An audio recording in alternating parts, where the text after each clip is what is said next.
ئەوەی لە خەلیفان ڕەتدەبی زارگەلی هەیە شوێنێکی گەشتیاری زۆر جوان و خۆشە کورسی و مێزیان دانایە چای ڕەش و لە پاڵ ئەوسیانە کوردستان بۆ خۆی بەهەشتێکە. سڵاوت لێبێت کاکە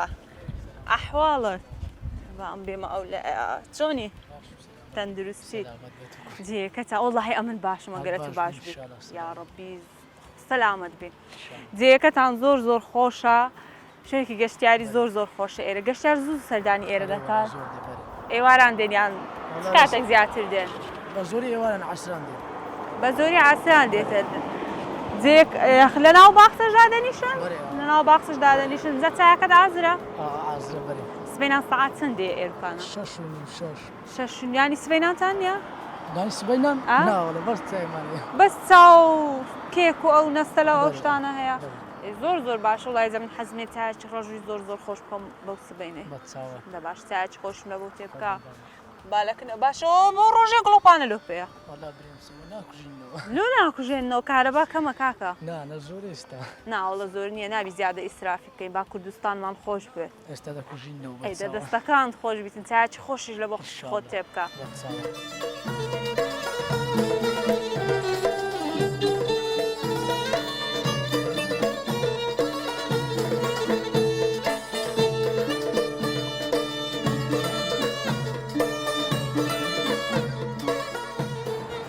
چەند سارد و خۆشە ئەو جەژن چەندی حەز لێەوە عادی قەیفڕ ها وشوەڵی کەتمم کرد قەینانەشکە چایەک ئەیوەڵڵا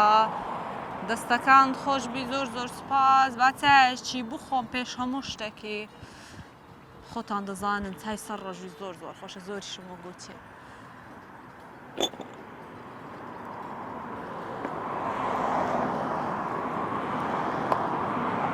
هەر بەجددی عەسران بێ ئێرە زۆر خۆشە دانیشی چایەکی بخۆی وانە